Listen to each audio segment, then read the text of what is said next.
हिंदी साहित्य के इकाई 1 में आपका स्वागत है। हम सभी हिंदी व्याकरण के बाद हिंदी साहित्य को पढ़ना शुरू कर रहे हैं। इकाई 1 में ये कुछ पाठ दिए हुए हैं जिन्हें हमें पढ़ना है, ठीक है। तो इस प्रकार से ऑनलाइन क्लासेस के माध्यम से हम इन्हें पढ़ने की कोशिश करेंगे।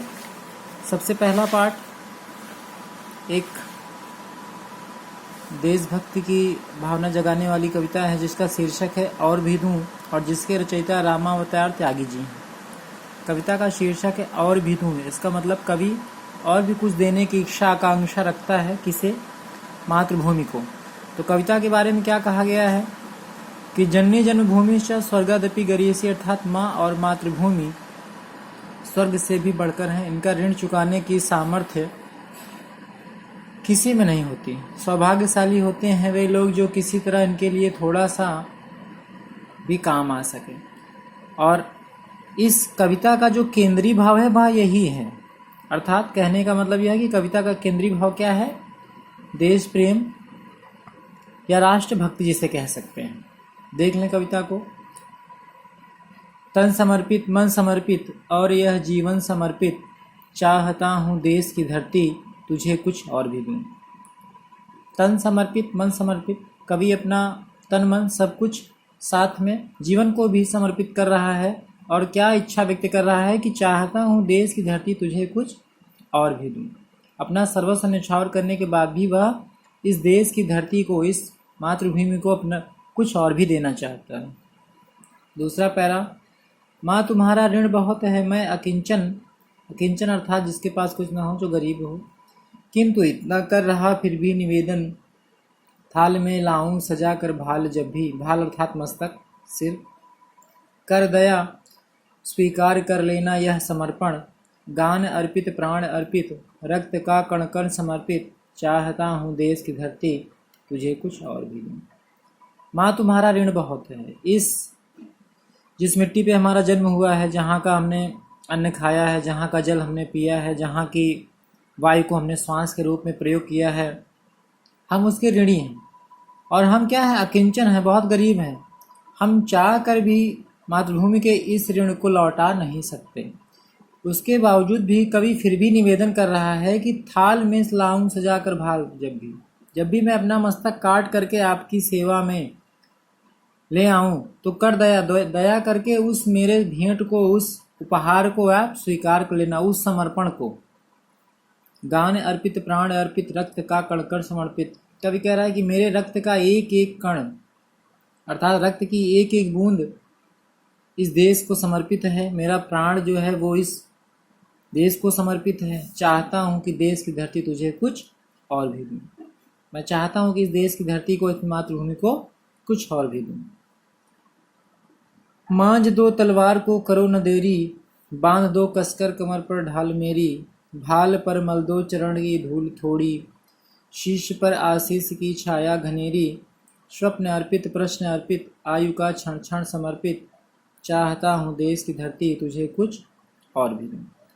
मांझ दो तलवार को, मांझना अर्थात तलवार को की धार को बढ़ाना, तेज करना।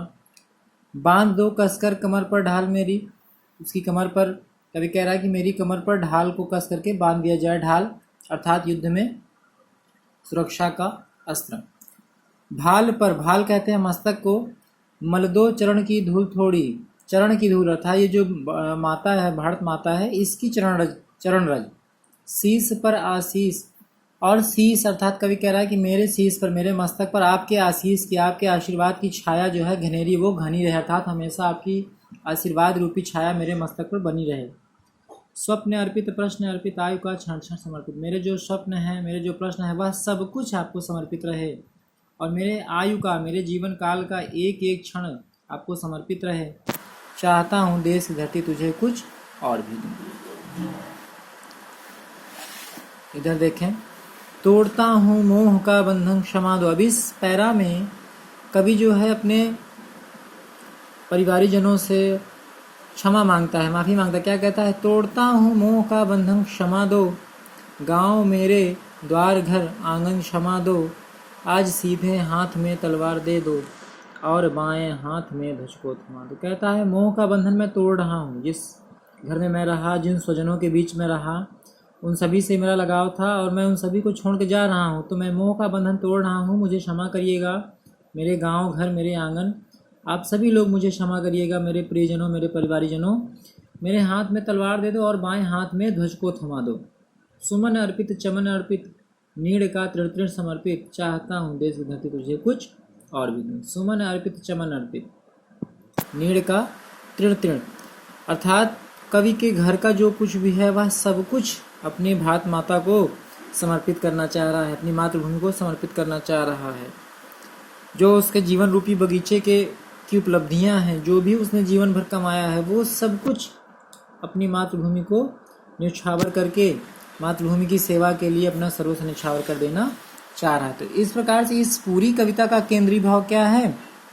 केवल और केवल देश प्रेम, और होना भी चाहिए। जिस मिट्टी में हमारा जन्म हुआ, जहाँ का हम अन्न खा रहे हैं, जहाँ का जल पी रहे हैं, उसके प्रति हमें अत्यधिक लगाव होना चाहिए। अगर कभी अवसर लगे और उसके लिए हमें अपना मस्तक भी कटाना पड़े तो कभी भी पीछे नहीं हटना चाहिए। और वही इस कविता का केंद्रीय भाव है कि कवि अपना सब कुछ न्यौछावर कर देना चाह रहा है, सबको पीछे छोड़ करके मातृभूमि को आगे रख रहा है, मातृभूमि की सेवा के लिए अपना सब कुछ न्यौछावर करने को तैयार है।